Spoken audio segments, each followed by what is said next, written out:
सो CSIR की जो first and second paper complete हो चुका है।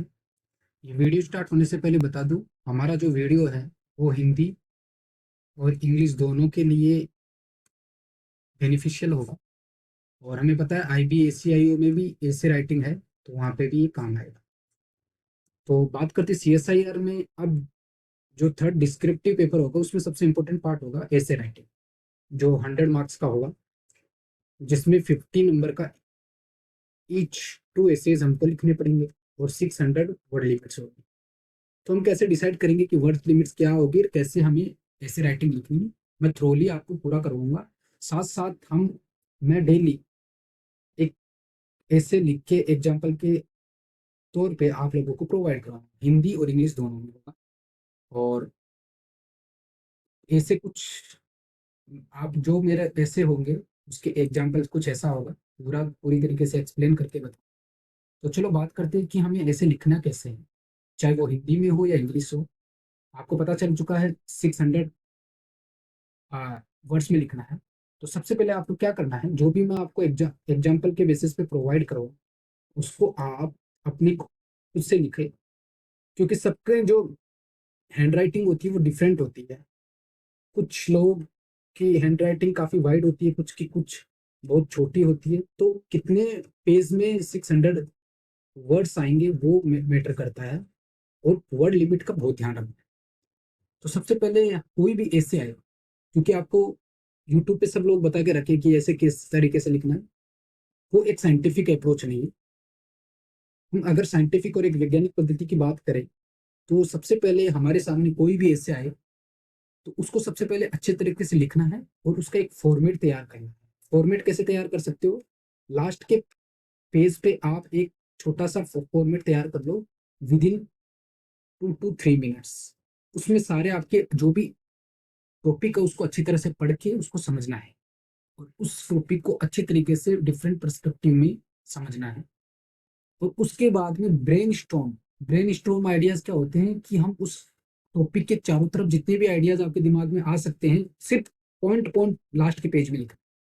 और एक थेसिस स्टेटमेंट बनाना है। ये थेसिस स्टेटमेंट कहाँ क्या होता है, थेसिस स्टेटमेंट का मतलब होता है जैसे हम पेपर पब्लिश करते हैं तो उसका जैसे ऑब्जेक्टिव लिखते हैं ना, तो थेसिस उसी तरह से कुछ होता है, ऑब्जेक्टिव टाइप का होगा कि हमारा जो अब जो निबंध या हम ऐसे लिखने जा रहे हैं वो किसके चारों तरफ सराउंडेड होगा, मतलब वो कौन से टॉपिक से सराउंडेड होगा।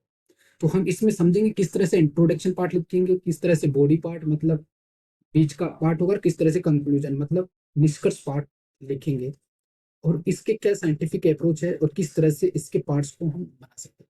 क्योंकि 600 वर्ड्स बहुत होते हैं और हमारे पास लिखने के लिए कुछ आइडियाज नहीं होते, तो हम क्या क्या आइडियाज वहां पे लागू कर सकते हैं और किस तरह से स्ट्रक्चर को प्लान करेंगे, ऐसे को प्लान करेंगे।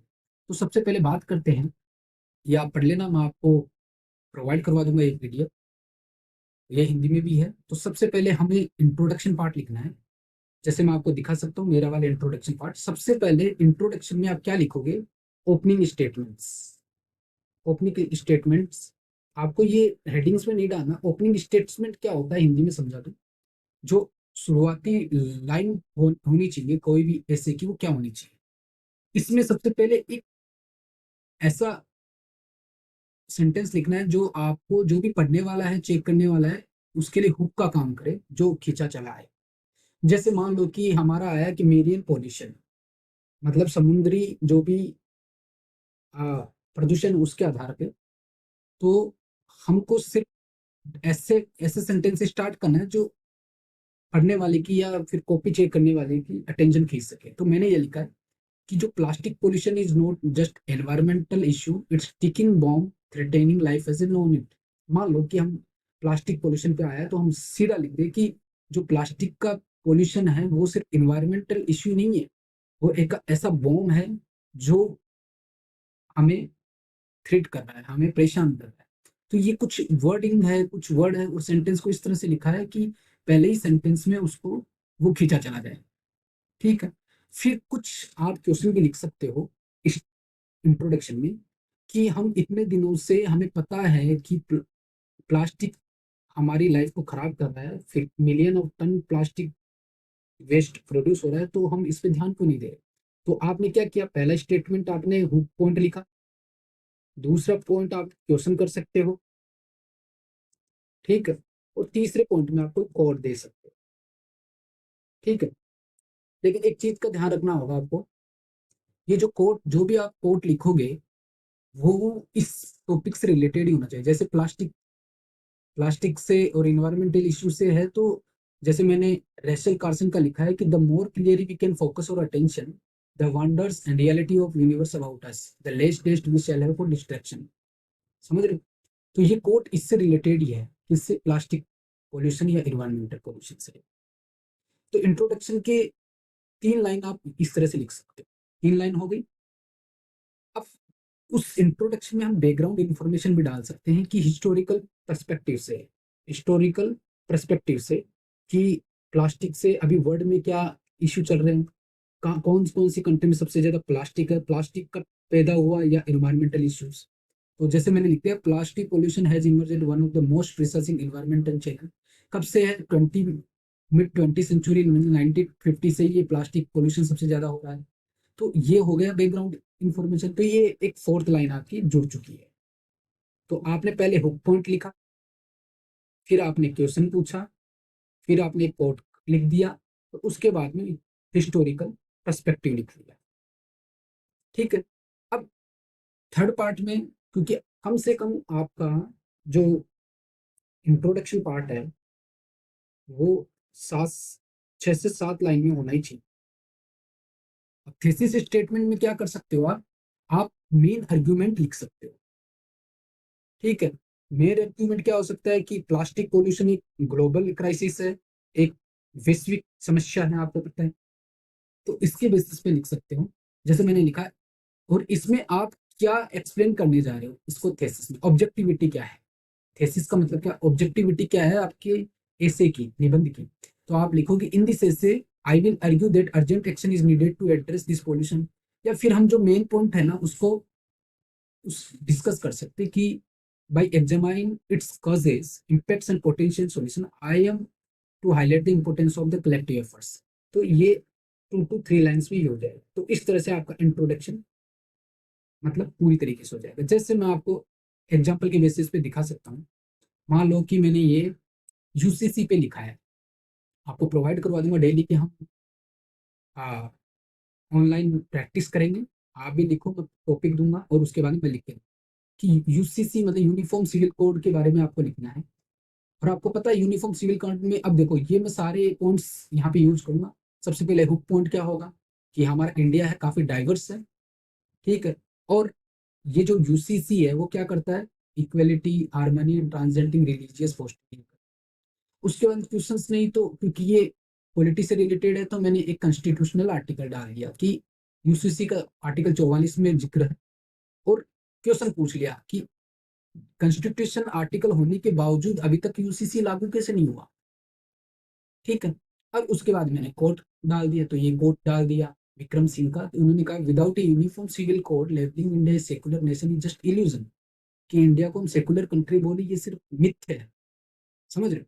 और उसके बाद में मैंने हिस्टोरिकल पर्सपेक्टिव डाल दिया कि यूएसए एक ऐसी फर्स्ट कंट्री थी जो यूएससीसी को अडॉप्ट की थी 50 के 50 स्टेट्स में। और अपने भारत के पर्सपेक्टिव में भी लिख दिया मैंने कि गोवा पहला स्टेट था, ठीक है। तो इस तरह से मेरा ये पूरा थेसिस हो गया, एक इंट्रोडक्शन पार्ट कंप्लीट हो गया, ठीक है। अब बात करते हैं इंट्रोडक्शन जैसे ही आपका कंप्लीट हो जाए, और मैं यहाँ पे पूरी तरीके से एक्सप्लेन करने के लिए डाल दी हूँ, आप अच्छे से पढ़ लेना इसको, बैकग्राउंड इन्फॉर्मेशन कि ओपनिंग स्टेटमेंट किस तरह से लिखिए, बैकग्राउंड इन्फॉर्मेशन किस तरह से लिखिए, और थेसिस किस तरह से लिखिए। तो और हिंदी में भी लिख दिया मैंने कि प्रस्तावना में किस तरह से लिखे कि प्लास्टिक प्रदूषण से पहली लाइन ये हो गई, दूसरी लाइन ये हो गई, और तीसरी लाइन ये हो गई। हमने पहली लाइन में हुक सेंटेंस लिख दिया जो आकर्षित करे। दूसरी लाइन में मतलब इस हुक सेंटेंस में क्या होना चाहिए कि मान लो कि यूसीसी है तो यूसीसी क्या है, समझ रहे हो। यूसीसी की डेफिनेशन भी लिख सकते हो, और एक आकर्षित, क्योंकि एक ऐसी मतलब हुक लाइन उस चीज को बोलते हैं कि आप इसको एक प्रॉब्लम बना के और एग्जामिनर के सामने पेश कर दो। अगर ये थ्रेटन है, जैसे मान लो कि टेररिज्म है ना, टेररिज्म है, पॉल्यूशन है, ये सारे थ्रेटन इश्यूज हैं। ये थ्रेटन इश्यूज को आप ना एकदम और भी थ्रेटन बना के एग्जामिनर के सामने रख दे रहे हो, इसको खोल दे रहे हो, ठीक है। उसके बाद आप कुछ क्वेश्चंस करोगे कि अभी तक गवर्नमेंट क्यों नहीं ले रही, क्योंकि हर एक जोखिम, हर एक प्रॉब्लम के लिए गवर्नमेंट के कॉन्स्टिट्यूशन में, या तो मान लो कि हर देश के कॉन्स्टिट्यूशन में, या जितनी भी ट्रीटीज होती है इंटरनेशनल लेवल पे या नेशनल लेवल पे, कुछ ना कुछ तो प्रोविजन बनाया गया है, ठीक है। जैसे मान लो कि टेररिज्म के लिए ब्लैक लिस्ट, ग्रे लिस्ट ये बनाई गई है ना। और काफी टेररिज्म पे यूएनएससी है, तो यूएनएससी होने के बावजूद टेररिज्म नहीं खत्म हो रहा। ये इससे रिलेटेड आप एक क्वेश्चन कर सकते हो कि हम समुद्रों की घाटी में आने वाले लाखों टन के समुद्री जीवन को खतरे में डालने के लिए कैसे नजरअंदाज कर सकते हैं। और उसके बाद में कोई भी कोर्ट, ये कोर्ट मैं आपको लगभग 100 कोर्ट प्रोवाइड करवा दूंगा हर एक टॉपिक पे, चाहे वो आपकी पॉलिटी से रिलेटेड हो, चाहे आप इन्वायरमेंट से रिलेटेड हो, चाहे आपके ज्योग्राफी से रिलेटेड हो, चाहे आपके कुछ प्रॉब्लम इश्यूज जो प्रेजेंट प्रॉब्लम है, या गवर्नमेंटल प्रॉब्लम है, या वैश्विक समस्या है, जिन पे सभी पे मैं एक एक कोड डाल दूंगा, तो आप उनको लिख सकते हैं। लेकिन ध्यान रखना, कोड हमेशा रिलेवेंट होना चाहिए जिस उस ऐसे से भी, ठीक है। यह पृष्ठभूमि जानकारी मैंने हिंदी में लिख दिया है, हिंदी मीडियम वाले। अब बात करते हैं कि जैसे इंट्रोडक्शन लिख देंगे, इंट्रोडक्शन 6 to 7 लाइन में होना चाहिए। और अगर आप देख सकते हो तो 7 to 8, इससे ज्यादा नहीं होना चाहिए। अगर आपकी हैंड राइटिंग काफी वाइड है, मतलब काफी मोटी है, तो ये 9 to 10 भी जा सकता है। ये कोई फास्ट एंड रूल नहीं, समझ रहे हो। बॉडी पार्ट में सबसे पहले तो आप उस क्या क्या लिखोगे, क्या क्या पार्ट आएंगे, सबसे पहले सब टॉपिक आएगा। फिर इस सब टॉपिक से रिलेटेड आपके पास जो भी डेटा, गवर्नमेंटल डेटा है, और कुछ भी एविडेंस, क्योंकि आप जो भी कुछ मुद्दा दे रहे हो उसका एविडेंस होना जरूरी है। आपने लिख दिया कि हाँ प्लास्टिक पोल्यूशन बढ़ता जा रहा है, तो आपके पास डेटा होना चाहिए कैसे, और एविडेंस होना ही चाहिए कि प्लास्टिक पोल्यूशन कैसे बढ़ रहा है, टेररिज्म बढ़ रहा है तो कैसे बढ़ रहा है, कौन कौन सी कंट्री में अभी टेररिज्म एक्टिविटी हो रही है। और उसके बाद में उस डेटा का इंटरप्रिटेशन भी आपको ही करना है, ठीक है। और फिर ये तीनों चीजें, क्योंकि आपके पास टॉपिक है, डेटा और एविडेंस है, और इंटरप्रिटेशन है, तो तीनों का कनेक्शन थीसिस से करना है। किस तरह से करोगे, मान लो, चलो हम एक टॉपिक से रिलेटेड लिखते हैं कि हम लिख सकते हैं कि प्लास्टिक पोल्यूशन है वो सबसे ज्यादा मेरीन बायोडाइवर्सिटी को इम्पेक्ट करता है। ये मान लो पहला टॉपिक ले लिया। आपको अलग अलग टॉपिक से ऐसे, ये सिर्फ एक पॉइंट नहीं, ऐसे आपको बॉडी पैराग्राफ में कम से कम, जैसे इसको टोटल को मान लो एक टॉपिक हो गया, उसके बाद दूसरा टॉपिक हो गया, तीसरा टॉपिक हो गया, मतलब टेररिज्म है तो टेररिज्म के इश्यू क्या है इस पे, फिर terrorism in India, terrorism in world, उन सबके सब टॉपिक, डेटा एविडेंस, इंटरप्रिटेशन और थीसिस, ये तीनों चीजें होनी चाहिए। तो इस तरह से आपका बॉडी मिलता है। तो मान लो कि हमने प्लास्टिक पॉल्यूशन पे लिखा है, तो प्लास्टिक पॉल्यूशन मेरीन डाइवर्सिटी को सबसे ज्यादा इम्पेक्ट करता है, तो मैंने ये सब टॉपिक को प्रेजेंट कर दिया। अब मेरे पास इसका क्या डेटा, तो मैंने यहाँ पे डेटा और एविडेंस प्रोवाइड करूंगा कि according to the study of world wide fund 8 million ton of plastic are dumped in the ocean each years. अब मैंने जैसे डाटा को प्रोवाइड करवाया, कि मैंने डेटा प्रोवाइड कर दिया कि 8 मिलियन टन प्लास्टिक हर साल ओशियन में डाला जाता है, उसके बाद में मैं इंटरप्रिटेशन लिखूंगा। इंटरप्रिटेशन का मतलब क्या होता है कि हम ये जो 8 मिलियन टन प्लास्टिक है उसको क्या इम्पैक्ट है, और किस तरह से ये मेरीन डाइवर्सिटी को कैसे इफेक्ट करता है। तो देखो यहाँ पे, this staggering amount of plastic pollution not only endangers marine species, मतलब समुद्री जीवों को ही परेशान नहीं करेगी, जबकि साथ साथ हैबिटेट डिस्ट्रक्शन और इकोसिस्टम डिग्रेडेशन को भी प्रभावित करेगी। मतलब उस डेटा को हमने उठाया, सबसे पहले सब टॉपिक, फिर डेटा को उठाया और डेटा को इंटरप्रेट किया, समझ रहे हो। तो इस तरह से, और उसके बाद में इसका थीसिस कर दिया मैंने फाइनली, कि हम इस प्लास्टिक पोल्यूशन का स्केल समझना है। थीसिस में समझ रहे हो ना, ऑब्जेक्टिविटी क्या है, इसका स्केल क्या है, कितना वाइड है, क्या इम्पैक्ट है, इसको एक दो लाइन में लिखना है कि प्लास्टिक इम्पैक्ट से मेरीन डाइवर्सिटी हम बेटर अप्रिशिएट कर सकते हैं अर्जेंसी को for implementing the effective conservation of measures. हमें कंजर्वेशन के जल्दी से जल्दी मेजर्स लेने को, समझ रहे हो। तो इस तरह से पहला टॉपिक स्टार्ट हो गया। ये हो गया मेरीन डाइवर्सिटी की प्लास्टिक पोल्यूशन का। अब प्लास्टिक पोल्यूशन का ह्यूमन बीइंग पे क्या इफेक्ट पड़ेगा डायरेक्ट, इसमें आप अर्थ ऑन लैंड से रिलेटेड कर सकते हो, समझ रहे हो। ये सिर्फ मेरीन सिर्फ समुद्र में तो प्लास्टिक नहीं डाली जाती ना, हम डम कुछ प्लास्टिक को गड्ढा खोद के डंप भी कर देते हैं। कुछ प्लास्टिक के ढेर जैसे दिल्ली में लगे हुए हैं, उसकी जिक्र कर सकते हो, तो उसमें भी सब टॉपिक डालोगे कि ह्यूमन लाइफ को कैसे कर पा रही है, फिर उसका डेटा डालोगे, फिर इंटरप्रिटेशन करोगे, उसका थीसिस कर दोगे। इस तरह से आप 4 से 5 अगर पैराग्राफ लिख देंगे ना, तो आपका बॉडी स्ट्रक्चर कंप्लीट हो जाएगा। समझ रहे हो? तो इस तरह से ये निबंध का शरीर हो गया कि प्लास्टिक प्रदूषण एक महत्वपूर्ण महासागरीय जैव विविधता का प्रभाव डालता है। इसका हमने डेटा दे दिया, 8 मिलियन टन हर साल प्लास्टिक डंप होता है। उसका क्या प्रभाव पड़ता है हमारे पारिस्थितिक उपद्रव पे, और उसके बाद में महासागरीय जैव विविधता पर प्लास्टिक प्रभाव को समझकर हम संरक्षात्मक संरक्षण उपाय लगाने की आवश्यकता। अब देखो, इसके बाद में हम क्या कर सकते हैं, ये कंक्लूजन। कंक्लूजन में क्या क्या होनी चाहिए, कंक्लूजन सबसे इंपॉर्टेंट पार्ट है।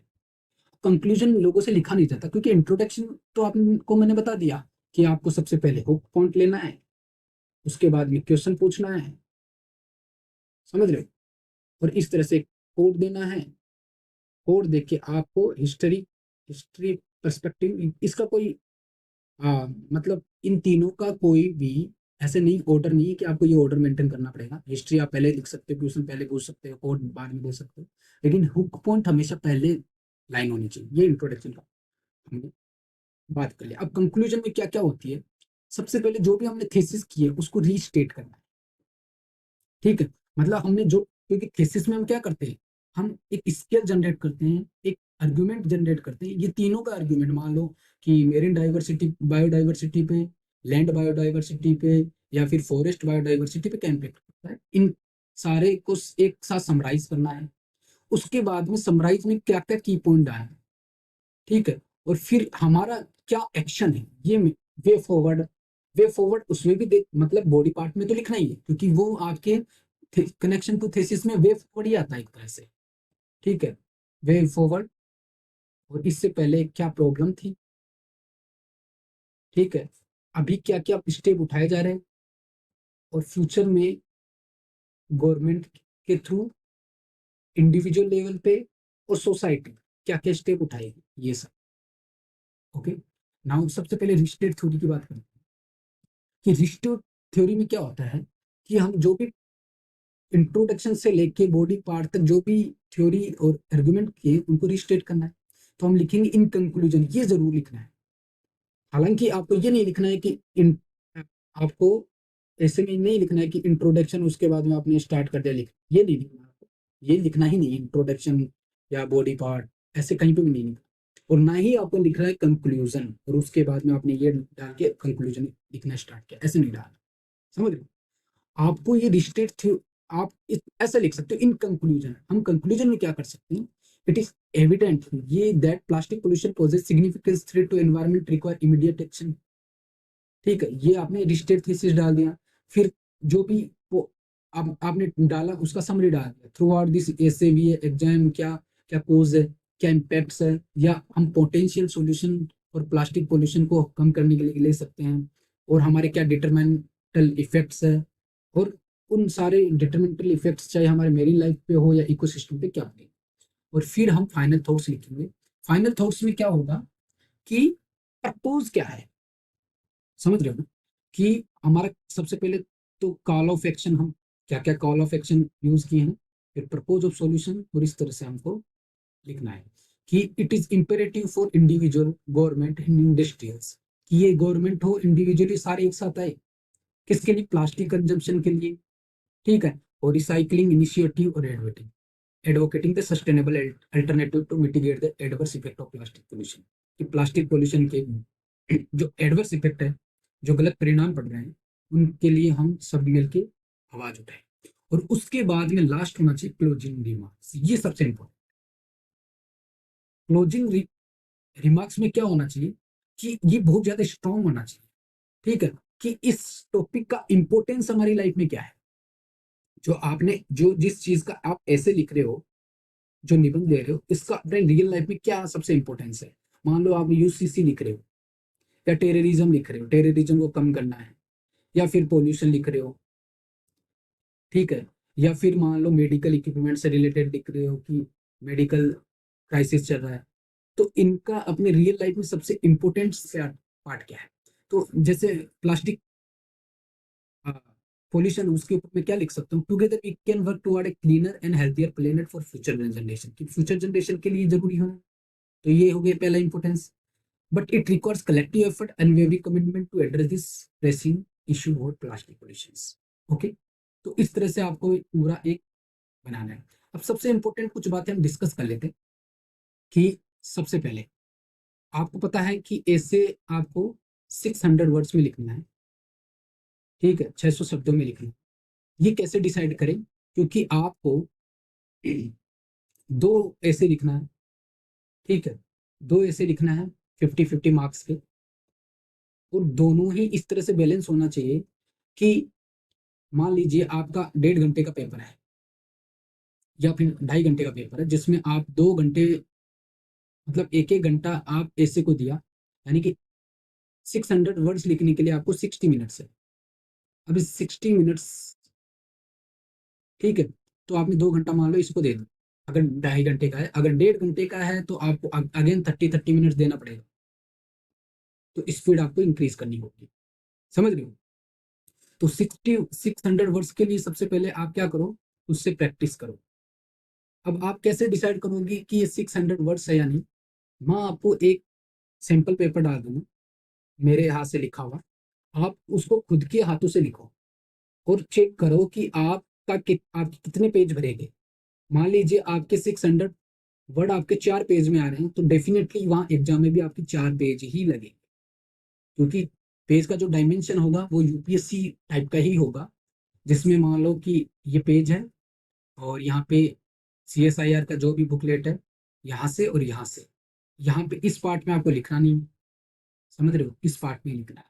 तो आप इस तरह से पेज का फॉर्मेशन करो, अपने पेज का फॉर्मेशन, और उसमें लिखने की कोशिश करो। मान लो 600 वर्ड्स आपके इन 4 पेज में आ गए, तो डेफिनेटली वहाँ 4 पेज लिखना है आपको, तो आपको वर्ड्स काउंट नहीं करने पड़ेंगे। मान लो आप 6 पेज में या 5 पेज में जा रहा है या 3 पेज में जा रहा है, तो आप कैसे डिसाइड करोगे कि 600 पेज है कि नहीं?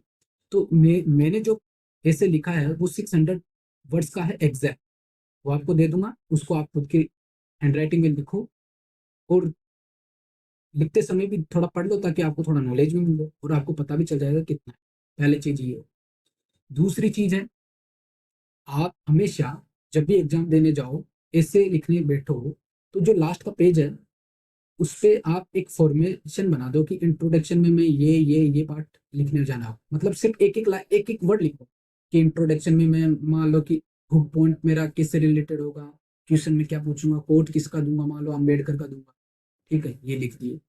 आपका बॉडी पार्ट, मतलब बॉडी पार्ट कितना डाइवर्सिफाइड होगा, सब टॉपिक, उसकी प्रॉब्लम, उसके मेजर कंसिक्वेंसेस और वे फॉरवर्ड। फिर अगर सब topic, major problem, way forward, consequences, मतलब इस तरह से आप मान लो कि बॉडी पार्ट में 3 टॉपिक लिखने जा रहे हो, 3 टॉपिक के सब टॉपिक और कंक्लूजन, ये लास्ट के पेज में लिखो और लास्ट में काट दो, ठीक है। तो इस तरह से आपका पूरा एक इससे अच्छी तरह से लिखा जाएगा। साथ में मैं एक और चीज बता देता हूँ, हिंदी और इंग्लिश, हिंदी और इंग्लिश दोनों के वीडियो हर एक टॉपिक पे लाऊंगा, जो कि 30 मिनट का होगा, 30 मिनट का होगा, जिसमें हम डेली हर एक टॉपिक पे कैसे लिखेंगे, ठीक है, और उसमें क्या क्या सबसे क्या क्या डेटा लाना है, डेटा कहाँ कहाँ से हम ला सकते हैं। देखो, चार्ट आपको नहीं बनाना है इसमें, चार्ट बिल्कुल नहीं बनाना है, ना ही आपको कुछ मैप या ड्राइंग बनानी है, समझ रहे हो, क्योंकि आपको पैराग्राफ इसी फॉर्म में लिखने हैं, ठीक है, पॉइंट लिख दिए, लाइन खींच दिए, ये डाला, फिर पैराग्राफ लिखा। इस ऐसे नहीं कि आप इस तरह से क्लासिफिकेशन कर रहे हो, ये यहाँ पे लिख रहे हो, ऐसे ऐसे, ये नहीं चलेगा, ऐसे राइटिंग में ऐसे नहीं होता है, ठीक है। दूसरी चीज क्या है, डेटा आपको कहाँ कहाँ से मिल सकता है? तो सबसे पहले मैं आपको कुछ लगभग 25 पेजेस प्रोवाइड करूंगा, जिसमें इन्वायरमेंट के कुछ डेटा होंगे इस ईयर के, इकोनॉमी के कुछ डेटा होंगे, कुछ पॉलिटिक्स डेटा होंगे, ठीक, और साथ साथ में कुछ इंटरनेशनल अफेयर के डेटा होंगे। कुछ वीमन से रिलेटेड, चाइल्ड प्रोटेक्शन से रिलेटेड इनके डेटा होंगे। मान लो फर्टिलिटी रेट कितनी है वुमेन की, कितनी है, क्राइम कितना बढ़ रहा है, ठीक है। और मान लो कि जुडिशरी में कितने केस पेंडिंग है, कौन सी सुप्रीम कोर्ट में कितने, हाई कोर्ट में कितने हैं, क्यों बढ़ रहे हैं, इनके डेटा। तो ये सारे डेटा हैं। आप एग्जाम से सिर्फ 2 दिन पहले उनको पढ़ना। एग्जाम देने जाओ उस दिन पहले पढ़ना, और एग्जाम देने से जस्ट पहले 1 घंटे पहले उन डेटा को आप एक बार सरसरी नजर से निकालना, क्योंकि डेटा बहुत इंपॉर्टेंट। डेटा हमें क्या प्रोवाइड करवा रहे हैं, एविडेंस प्रोवाइड। विदाउट एविडेंस आप कुछ भी लिख के आओ, आपको मार्क्स नहीं मिलेंगे। कोई एविडेंस मस्ट और एग्जाम्पल मस्ट। आप साथ साथ एक एग्जाम्पल दो। मान लो कि जुडिशियल एक्टिविज्म हो रही है, तो जुडिशियल एक्टिविज्म किस मामले में हो रही है, कि गवर्नमेंट ने जुडिशियल अपॉइंटमेंट में एक कमेटी बनाई थी, उसको हटा दिया, जुडिशियल एक्टिविज्म आगे आगे। समझ रहे हो? तो एक एग्जाम्पल देते रहो, समझ रहे हो? साथ साथ में मान लो कि आपकी इकोनॉमी पे आ गई, कि इकोनॉमी में आ गए तो किस तरह से इकोनॉमी बूस्ट हो रही है कल्चरल रीजन की वजह से। तो मान लो राम मंदिर बन गया, तो कितने लोग उसमें आ रहे हैं, उससे इकोनॉमी बूस्ट हो रही है। मान लो साथ साथ पास में मस्जिद बन गई, तो कितने लोग आएंगे, उसमें इकोनॉमी बूस्ट होगी। ठीक है। किसान के फॉर्मर लॉ से रिलेटेड है, कि एमएसपी कितनी निर्धारित की गई है, 23 फसलों में कितनी 5 दालें हैं, और बाकी की कौन कौन सी फसलें हैं, अगर एमएसपी अभी तक कितना निर्धारित है, कितनी परसेंटेज है, कौन सी बॉडी करती है रेगुलेट, ये सारी इंफॉर्मेशन मैं आपको लास्ट में प्रोवाइड करवा दूंगा। और डेली का हम एक ऐसे प्रैक्टिस करेंगे, क्योंकि 100 मार्क्स का होगा। 100 मार्क्स में आपको 80 मार्क्स से अबोव लाने ही लाने होंगे, क्योंकि प्रिसाइज राइटिंग और लेटर राइटिंग भी हम डिस्कस करेंगे एक एक पॉइंट पर। तो बी रेडी। ठीक है, थैंक यू, धन्यवाद। और मेरा चैनल जरूर सब्सक्राइब और लाइक करें। और मैं आपको टेलीग्राम का लिंक नीचे डाल दूंगा, जहाँ पे आपको ये सारी पीडीएफ मिल जाएंगी, और इसकी पीडीएफ भी आपको, या तो आपको नीचे ही मिल जाएगी, लिंक प्रोवाइड करवा दूँ। ठीक है, कमेंट में पिन पॉइंट करके। ठीक, थैंक यू।